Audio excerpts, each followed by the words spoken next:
It's really a great pleasure for me to see this morning that economic history has infiltrated the French Economic Association, so that's pretty cool. And my deal is, after the light show you saw yesterday evening in Blois, maybe also to give light to economic history this morning. It's really a big achievement, and we are all in economic history happy to do this here in the frame of the French Economic Association.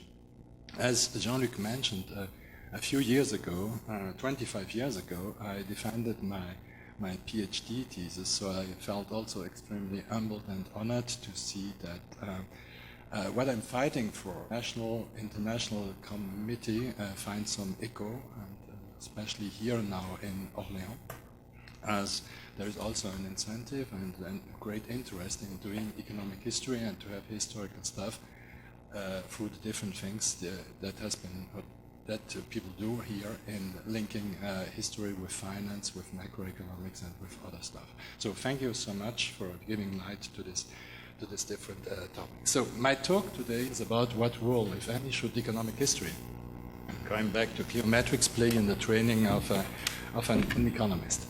To be for the younger ones in the room, maybe this is a good way. What I try to do is to come back more or less to the history of the economic discipline itself. And you will see that there is also and always a close link. There has always been a close link between economics and economic history, or maybe between economics and history. That's, in a general term, I would say that's always such a relation, as I would mention, I love you, neither do I. And so that was always such a difficult link.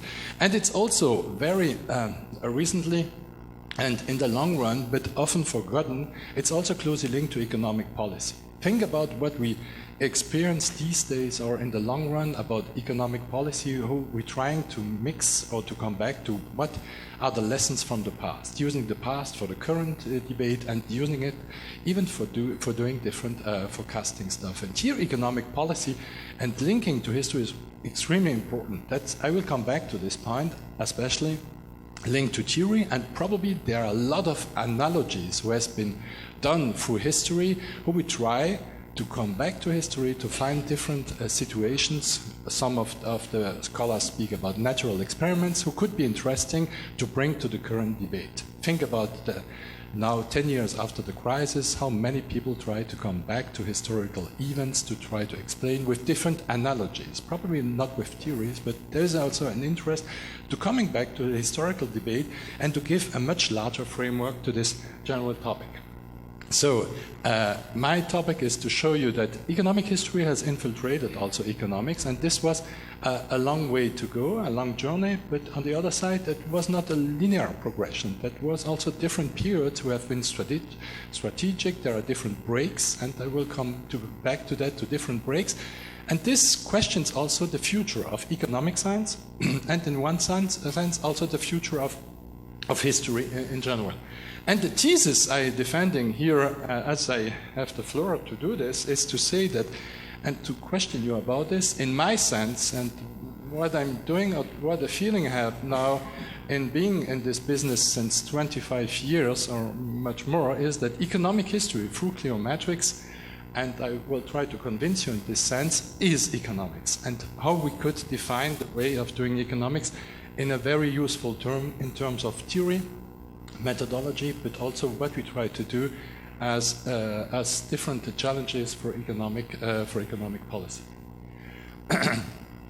Preliminary setting, I think that could be useful to follow my lecture and to give you an insight about the differences between what is an economist, what is he doing, and what are historians doing. And I let you read about different things, but more or less what we are looking for in economics and what we are mainly doing is often different generalizations. We are looking at different averages, not absolutely about the unique. We are not absolutely interested in this different things. We are doing different empirical bias or different empirical job, and we are using more or less different works like theory and models in a similar framework. Historians are not really doing this, because for a historian, theory is almost one general sentence or affirmation or presentation of what can be done. He is interested in the unique. One leader, I always quoting different guys in German, that was Ranke was the first, was really well known. We say, wie es eigentlich gewesen ist, tel que les choses se sont réellement passées in French. That was really the important point. Yeah, the historians try to understand different things, not absolutely trying to explain this. I will come back to this different debate, and this makes really sense in an epistemological way. How we are working in economics, especially to create knowledge, as our job is to create knowledge. How do we work in doing this? In having no problem to move from facts to stylized facts. And as you could imagine, in the historical framework, this problem is much more difficult. And this could also explain you why the relation between economics and history is sometimes difficult, and we could move forward. And the evolution of the disciplines may also explain these different things. There is a history behind my lecture, and what I did with different colleagues, and Mike Hoppert, who is in the room, we managed and organized different sessions at the American Economic Association meeting each year in January. Over the last 3 years, you have the titles of the sessions, the location on these points, and we came to the point that it could be interesting with the scholars to revisit a little bit the place of economic history in economics, and to show that there is an evolution in the process, and maybe we should come back to this topic. That was in the frame of the American Economic Association, and also I mentioned, as Jean-Luc did already in the presentation, about World Clio, who was also in the 8th edition a nice experience to bring the scholars together and to discuss about the future of the discipline. So I have a 3-course meal for you today, is to come back to once upon a time, the beginning in the historical framework about what especially economic science is and how could we link this to economic history. The key learnings from the cliometric revolution, as I have the feeling that through cliometrics there is a way to come back to the historical framework, who was probably much more present by the founding fathers of the discipline of the economic science. And where are we now? And should we move forward? And here I come on the main point of my lecture at the end. Should we change, in one sense, our way of teaching economics? Or should we move to another way?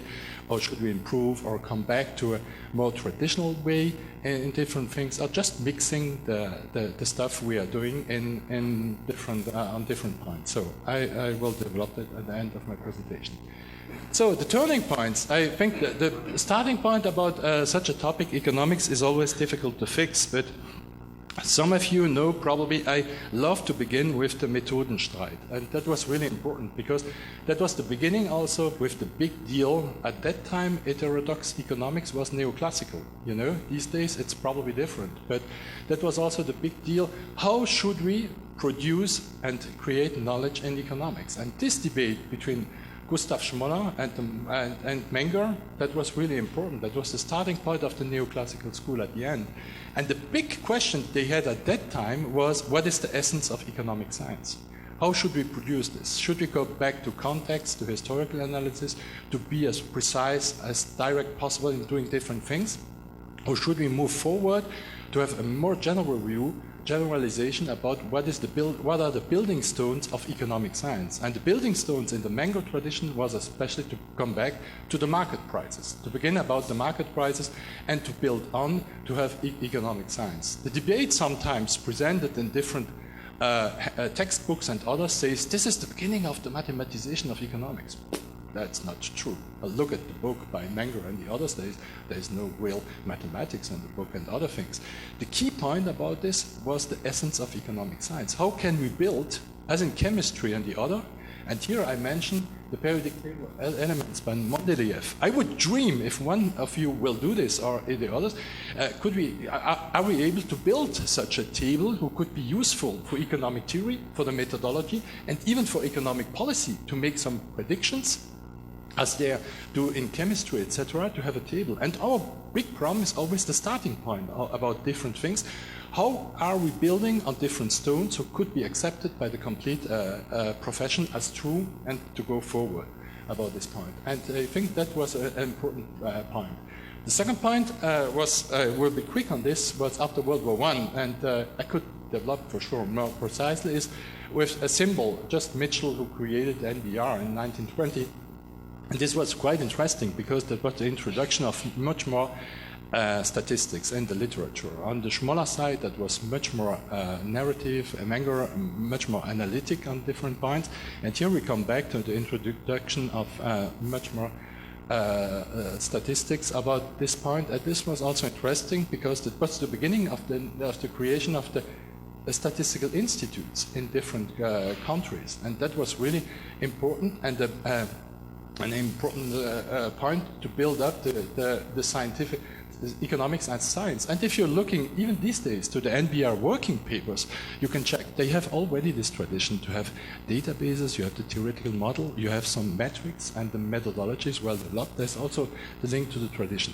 The biggest change, I think, the way we did economics was quite strangely, was in the 1920s and 30s. I mentioned the creation of different journals in economic history. You may know them, the Economic History Review, Les Annales, and others. I cite this if you want to say the Strasbourg tradition, because Schmoller, in the Methodenstreit, Schmoller was prof in Strasbourg when he developed it. The Annales School, with Fèvre-Bloch, they created this also in Strasbourg, then an Annales tradition before moving to Paris.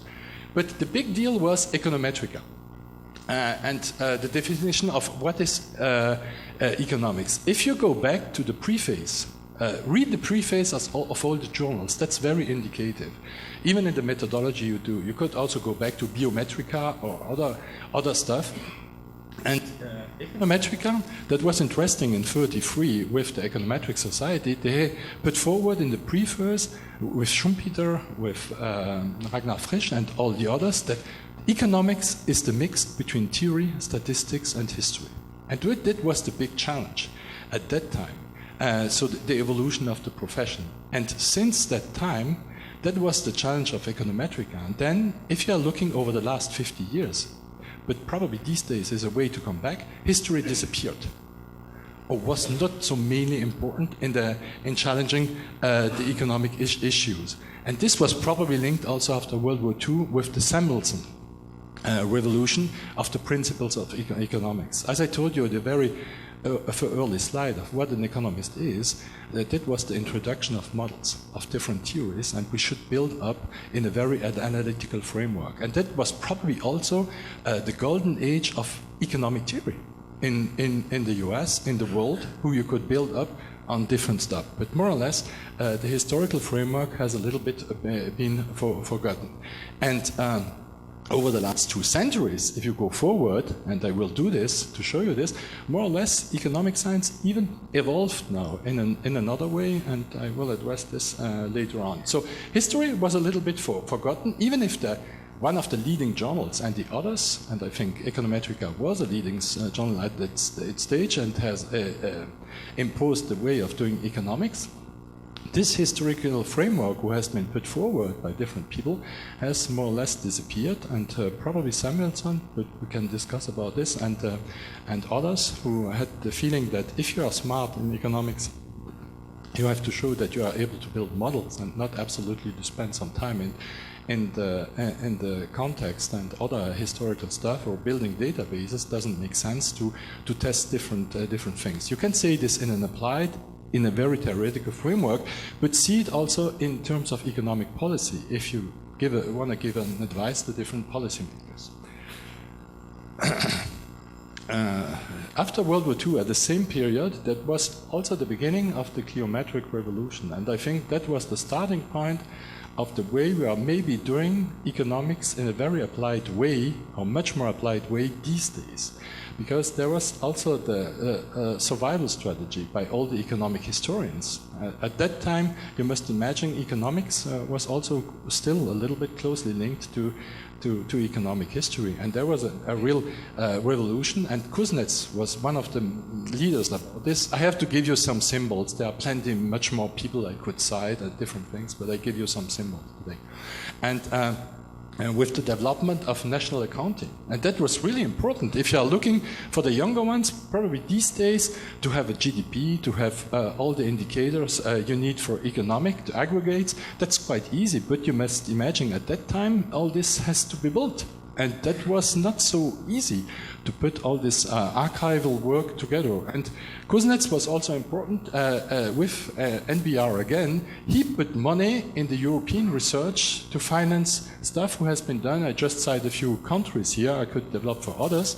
Was for the French case, there was the National Accounting Group in Paris 1, in Germany Hoffman, and the UK, for some of you, they know about Dean and Cole. And sometimes I think it's strange for me, because these series are still in the pipe, are used, never really criticized, and are still the state of the art these days, even if all of you, but probably you don't know this, you are all using the medicine database for different things in macro. But the medicine database is just the Geary chemist and the $90s, the summary of the different stuff who has been done by the founding fathers in economic history in this area. But this was more or less the important point. And maybe for Cliometrics, was important for us was later on Vogel and North, who developed, I will come back to this, in the economic growth model, who received the Bank of Sweden Prize of Economic Science in memory of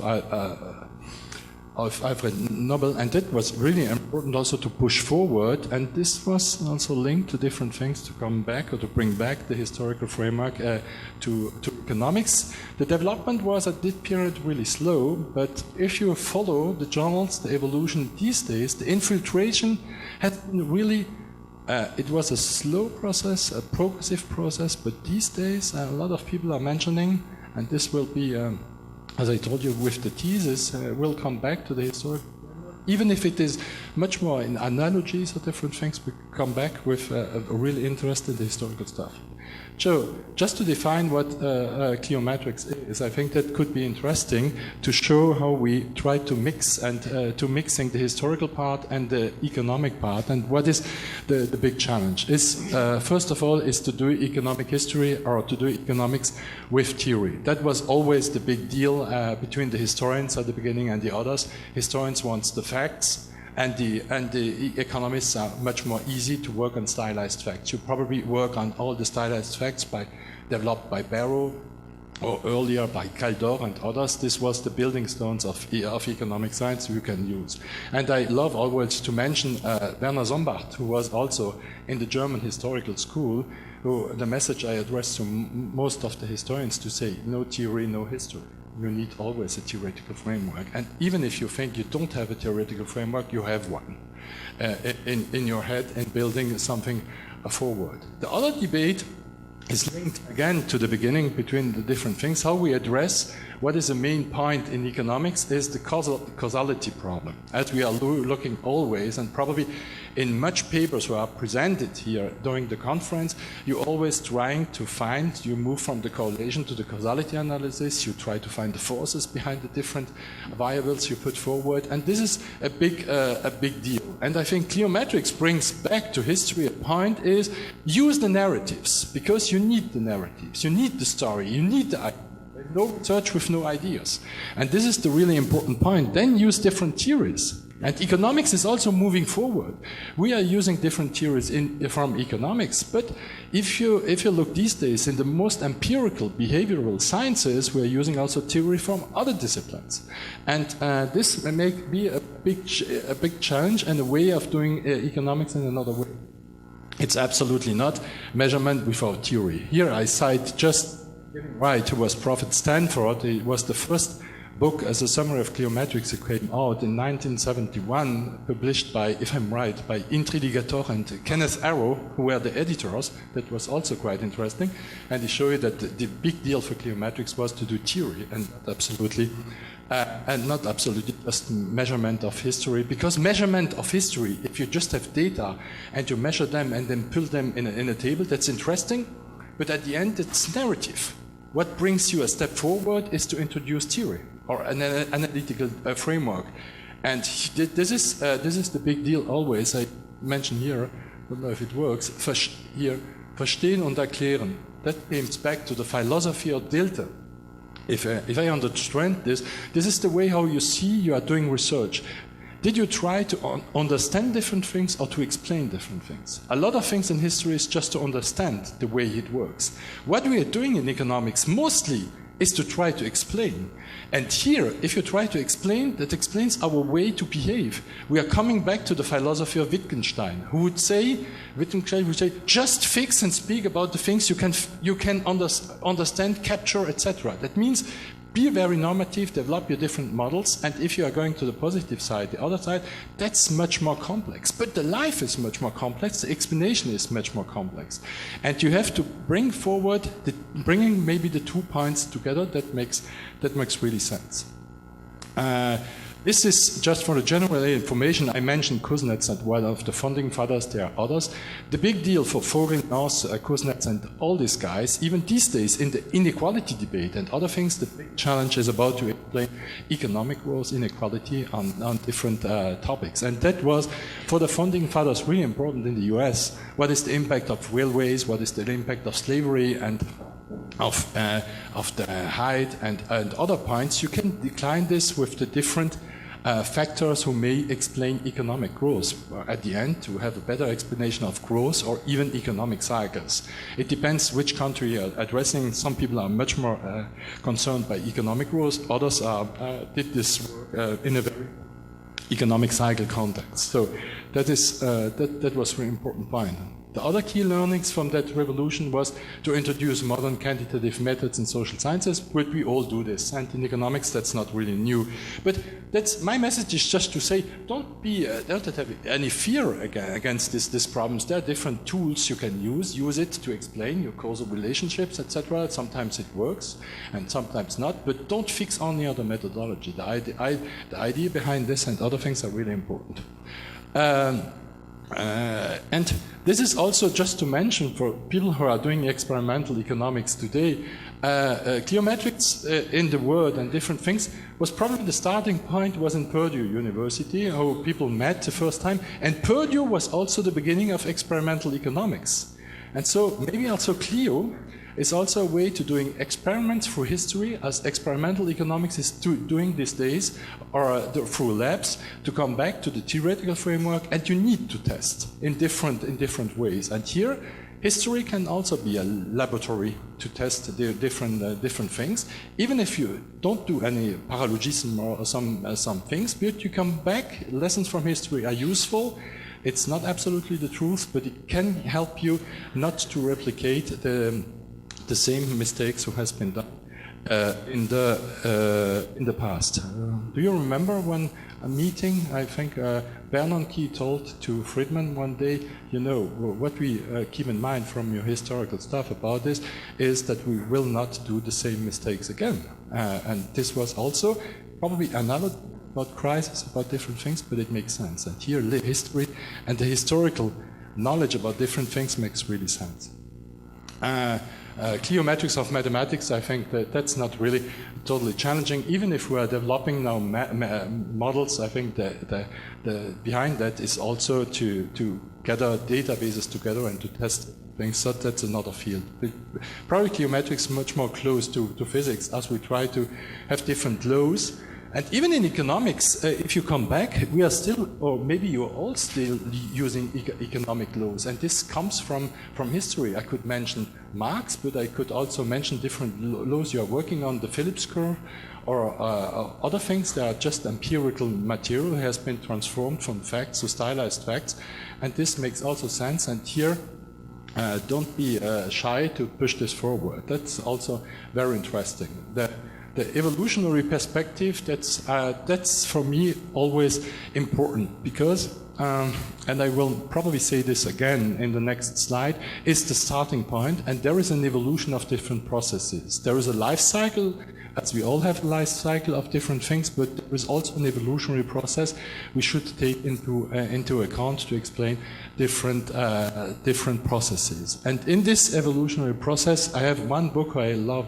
I worked about this. Recently I did a review about this book. It was a book by Joël Mokyr, A Culture of Growth, where he came back to the explanation of the industrial revolution. And behind all this, to explain economic wars, we can have models that brought different things, but behind all this is probably also an evolutionary process and the way we behave. You know, culture is a mushy word. You cannot really fix this. But probably growth is also a problem of aptitude and attitude, a problem of motivation and incentives. And here, again, we have the historical and the economic framework to explain different things.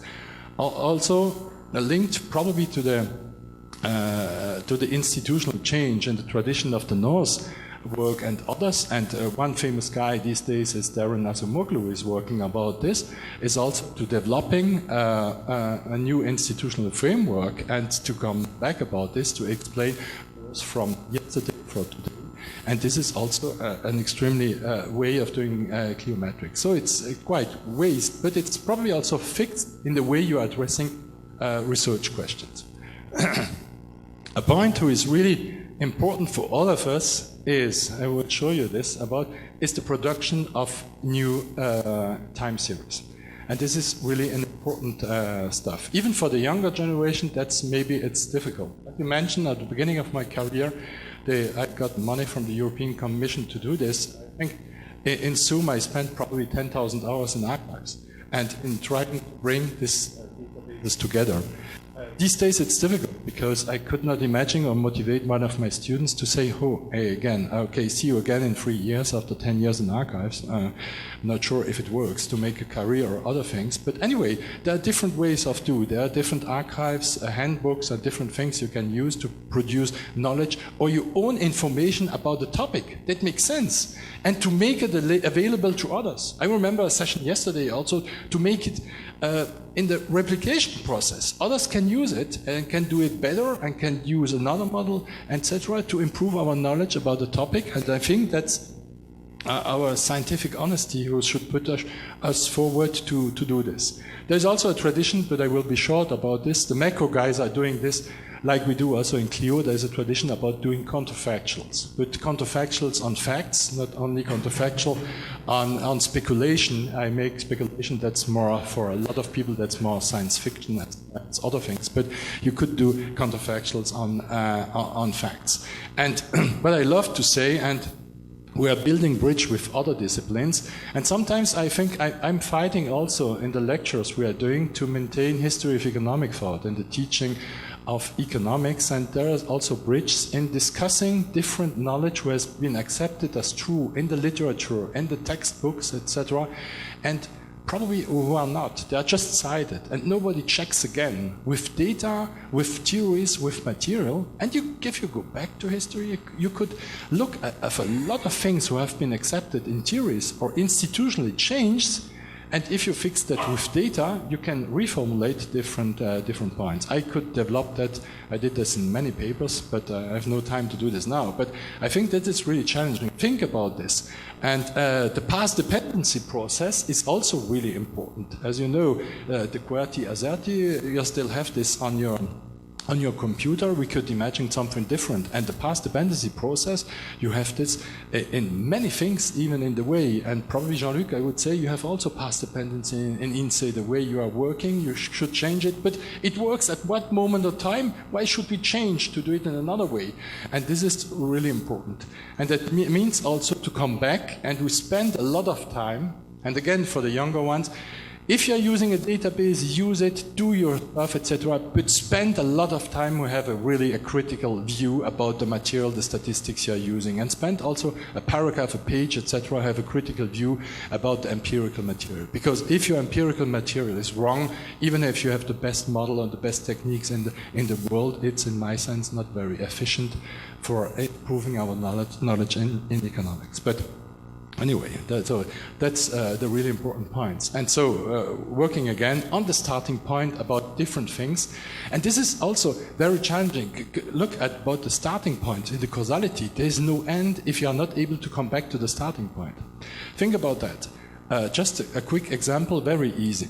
If you consider that the cause of the Second World War was the wrong signatures of the treaty developed after World War I. Okay, that could be the cause. But what is the cause then of World War I? And what is the cause of the cause? And so on. If you are not able to go back to the starting point, you will never come to a wonderful explanation. And this is probably also the evolutionary process of our knowledge.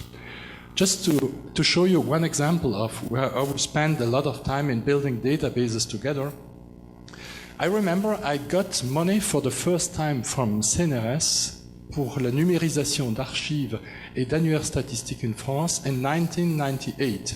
So that's exactly 20 years ago.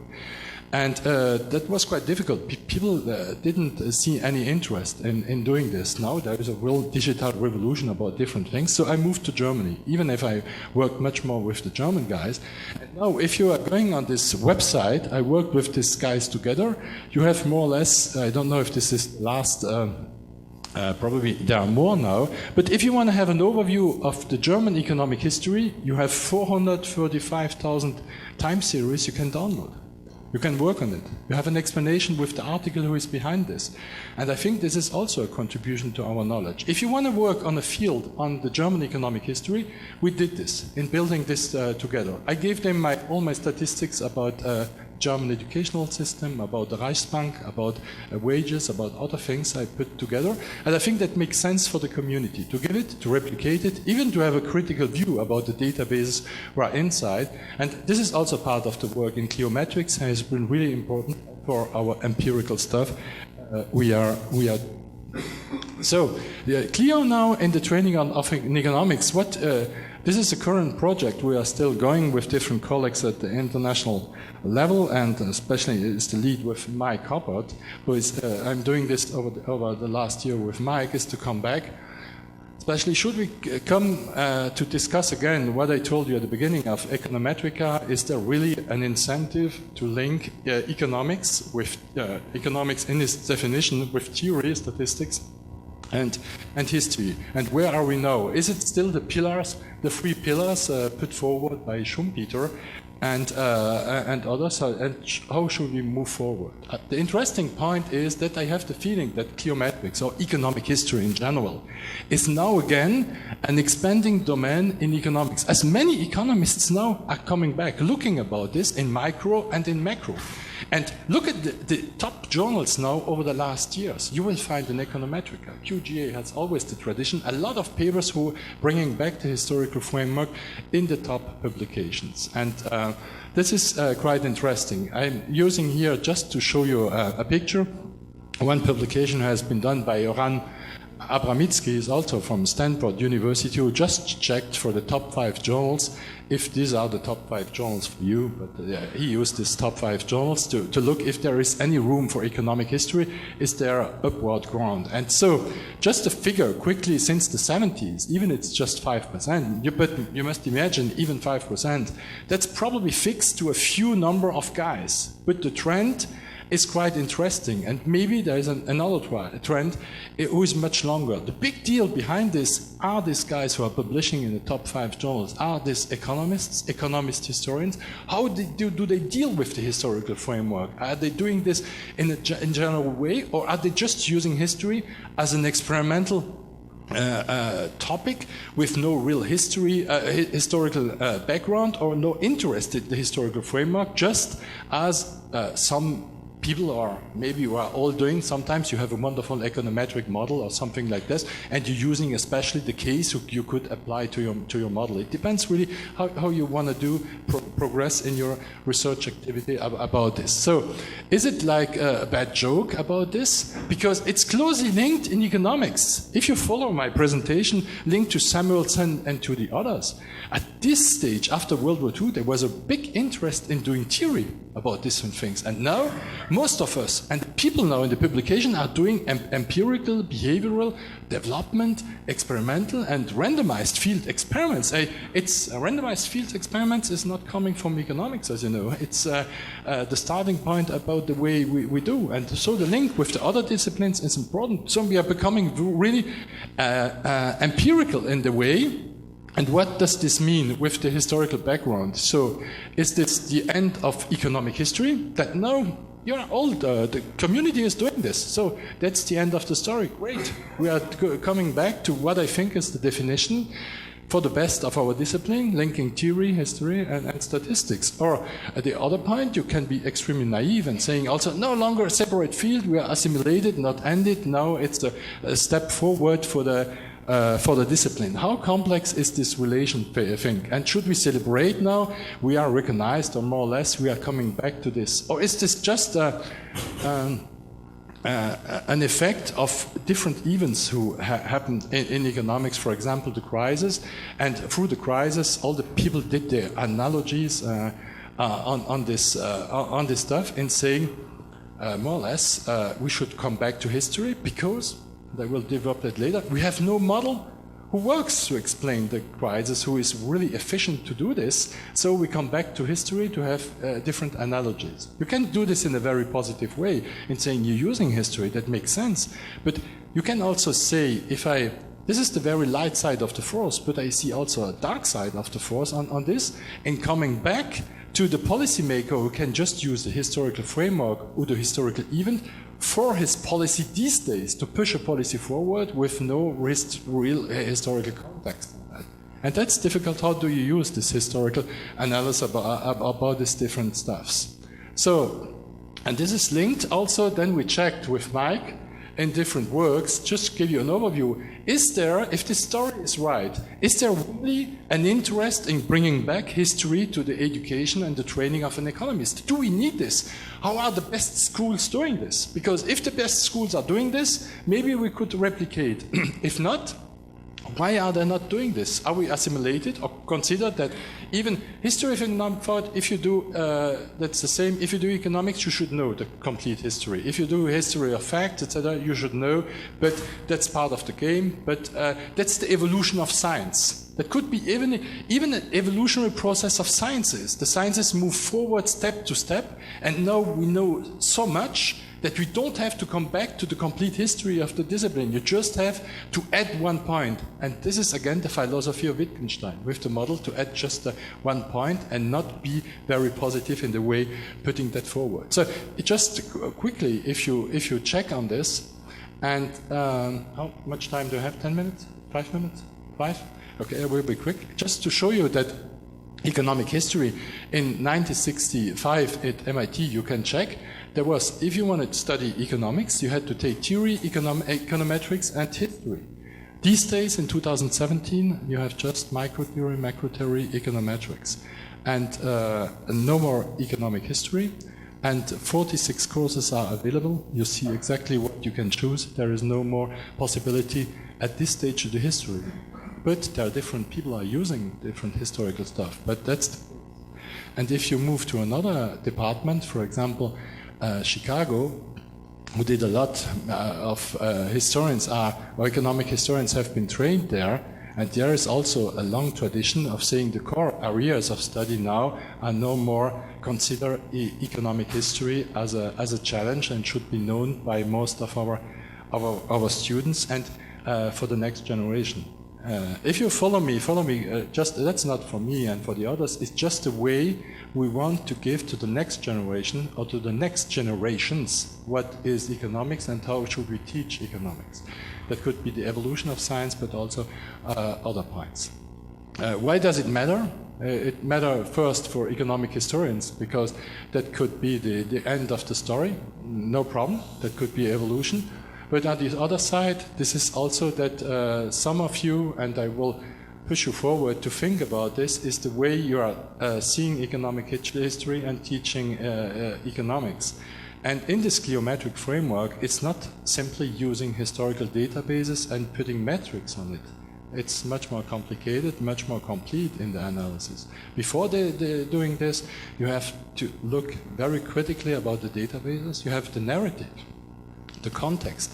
How was it produced and about different things? Here I could give you plenty of examples who could be important, who can give wrong explanations if you want to move from the correlation to the causality analysis. And this makes really sense. Just again, I will be a little bit longer than the 5 minutes, but I will come to the end. But I will really quick, just to show you, or we can discuss about later this, we checked with Mike how the papers published in the top journals, and we have more or less now all the journals, which of these papers has the N code from the Journal of Economic Literature, who is economic history. And you will see the biggest one here is the Journal of Economic Growth, but you have mostly all of them who are using the N code. But what does it mean, and why, when you send the paper to a journal, do you put the N code in the GEL indications? Do you have the feeling that you are using history? What is the topic behind this? We can develop that later. And then you can add also others with history of economic thought or innovation, growth process, and you came to the same result. I want to finish with a few words about the teaching about different things. First, I think economic history needs to maintain the identity.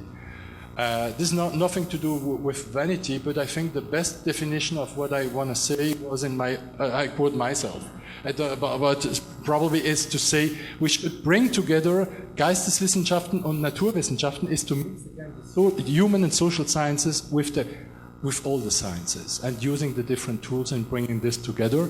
As I explained this link, verstehen und understanding different things, but explaining that and moving forward for what is a trend over the years. But I fight for this since a long time. It's try to bring again the social sciences together with a special touch for economics or economic history. And the point I want to discuss is probably we have also to change our way of teaching. And here I will be a little bit provocative and finishing on this. And I may come back to the economic crisis. I think the biggest challenge we have to address is to say, are we really lazy guys? We have models, we have theories. That works fine, more or less. Why should we spend some time in finding something different? And even if it doesn't work, you never know if it is true or not. So we are working on that, and this was probably also one of the big challenges to explaining different crises, because that was too much time consuming and changing our way of different things. And so I think we have to change our mental rules a little bit. Postulates, personal beliefs, generalization, and mixing is my message more precisely again. Institutional analysis, new data, metrics, and also theory models, and the moral values and ethics we push forward. We could discuss this we need probably hours and discuss this different point. But for me, teaching economic poses more or less the same challenges as a study of war. And you are all teaching economics, probably in the room. And what you are doing in this way is that you all have the feeling that you do rational decisions, but as in wars, if we will all do rational decisions, good decisions, we can come at the end at the very irrational results. So I want to invite you to be confident in what you are doing, but not overconfident. Don't have any fears in changing your way of teaching and bringing history back, even for the students. They will love it, probably. Do a little bit. We have a propensity to gamble, play, take a risk in doing different things. Follow the leader effect. You are all doing this. About this, maybe you have one of the authors in a textbook, etc. You consider this is God on earth, and you should continue in this work. Do this, but be very critical for different things. There are different stories about what should be done and what not. Go your way. Change a little bit in the way of teaching, because sometimes I have just this strange feeling, as we all have, that animal spirits, even in teaching economics, are much more stronger than all the rational choices we did.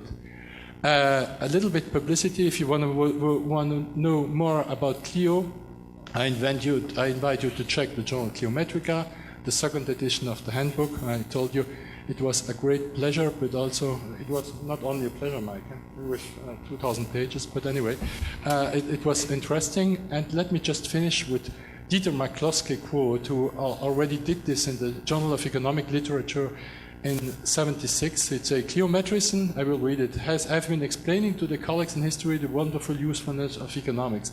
It is time to begin explaining to the colleagues in economics the wonderful usefulness of history. The best minds did value it highly. What a pity then that the rest has drifted away. So take history and this economic history in account, and my wish, hire more economic historians. Thank you so much for your attention.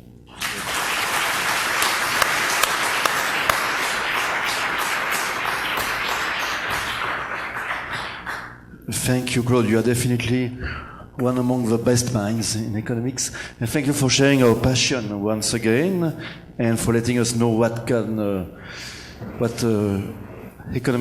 clear metric happiness looks like. We are maybe a little bit over time already, but if Christophe allows, we can spend a few minutes to, I guess you are ready to answer questions, Claude? We'll try to. So, who wants to raise any question? And to raise first her or his hands before raising the question. Okay, thank you, Claude, for this nice overview of your field. I would have a question about the training of current training of economics. Would you advise more to reintroduce more economic history class, or would you advise to change our way of teaching our economic growth class, international trade class, bringing more economic history into them? I would be more in favor of the second option.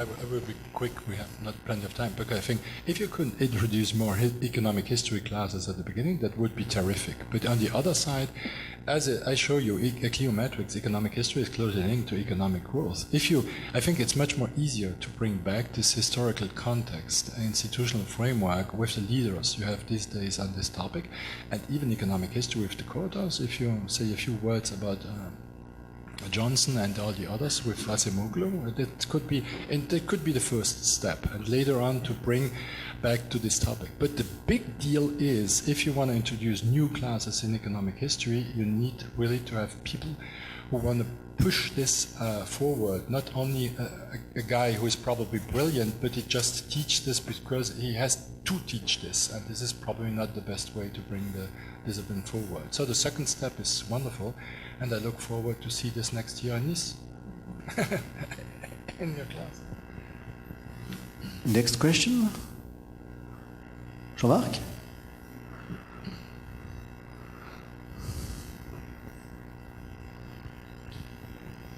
I'm not an economist, I'm an economic journalist.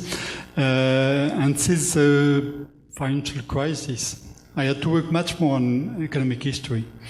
And I was wondering if it was only in the media that it was like that, or did the financial crisis change the way the academic world sees the economic history?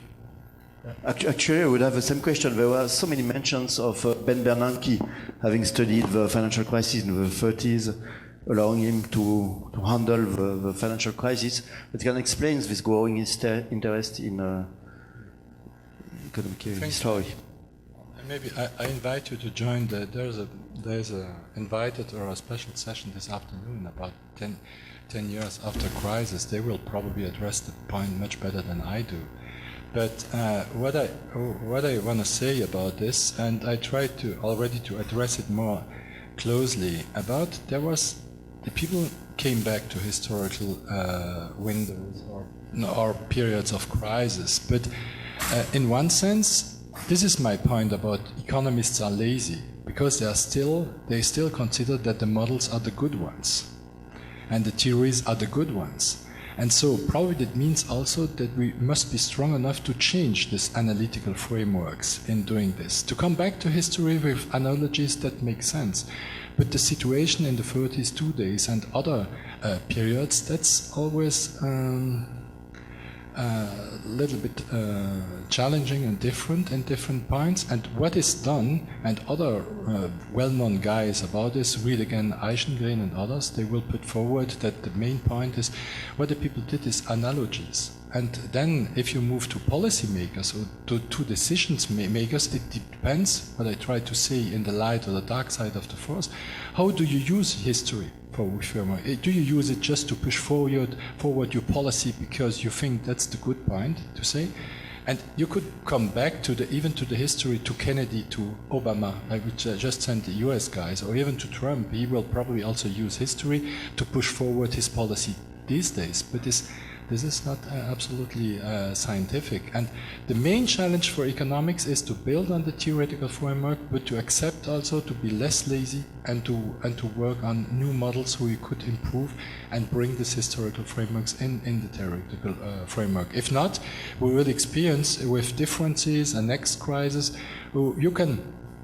If the next one is like this in 2007, etc., we have probably now textbooks to address a response to the question. But if it is different, we didn't spend enough time in working on the new model that could be linked with cryptocurrency, that could be linked with a lot of things, populism and other things that could be really interesting to bring in the framework. And here also you have his historical background to take into account. Thank you. More questions? No, if it's not the case, I have to thank you. Thank you, Claude, for this outstanding lecture. Thank you.